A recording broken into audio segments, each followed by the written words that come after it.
রান্না করতে সবসময়ই খুবই ভালোবাসি।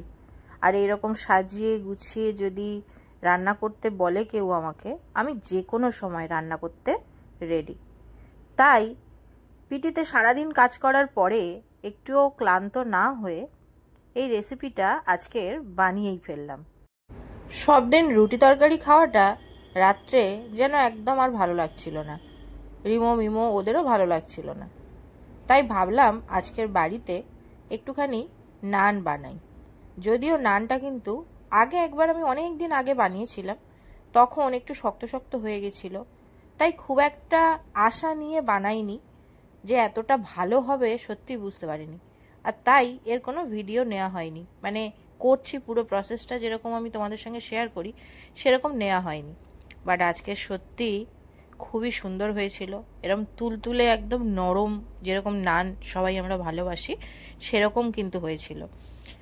গার্লিক নান করেছিলাম, গার্লিক নানও করেছিলাম, বাটার নানও করেছিলাম।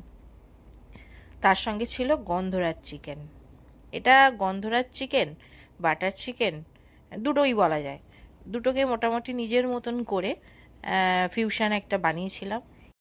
সত্যি ভাবতে পারিনি যে এতটা ভালো টেস্ট হবে আর এতটা সুন্দর দেখতে হয়েছে, দেখতেই পাচ্ছ তোমরা। আর টেস্ট অসাধারণ হয়েছিল।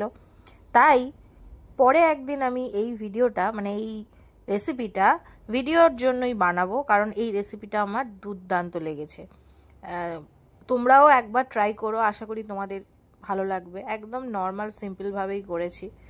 তো যেহেতু ভিডিও নেই, তাই শুধু আমি কেমন করেছিলাম সেটাই তোমাদের সঙ্গে আজকে শেয়ার করলাম।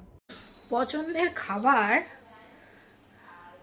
ছেলেদের হাজবেন্ডকে খাওয়াতে গেলে আমি দেখতে পাচ্ছি কিরকম ঘামছি রান্নাঘরে। আর এই নান বানাতে যা সময় লাগছে আর যা গরম পড়েছে, মানে যে কোনো সিম্পল রান্নাও যদি এইরকম সুন্দর করে সাজিয়ে গুছিয়ে আমাদের সামনে পরিবেশন করা হয়, তার টেস্ট অটোমেটিক্যালি অনেক গুণ বেড়ে যায়।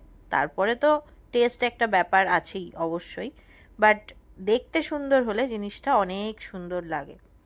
আমার এখানে তো তরকারিটা তো হয়েই গেছিলো, আর নানগুলো দেখতেই পাচ্ছ এরকমভাবে আমি রেডি করেছিলাম। একা একা পুরোটা করছিলাম বলে একটু সময় বেশি লেগেছে, আর কোনো জোগাড় করা ছিল না। আমি পিটি থেকে এসে অনেক রাত্রে তাড়াতাড়ি ইনস্ট্যান্ট করেছি। তো কিরকম কি হয়েছে সেটা তোমাদের সঙ্গে তো শেয়ার করলাম। কোনো একদিন অবশ্যই রেসিপিটাও শেয়ার করব। আর তোমরা কি রেসিপিটা দেখতে চাও কমেন্ট করে কিন্তু জানাও।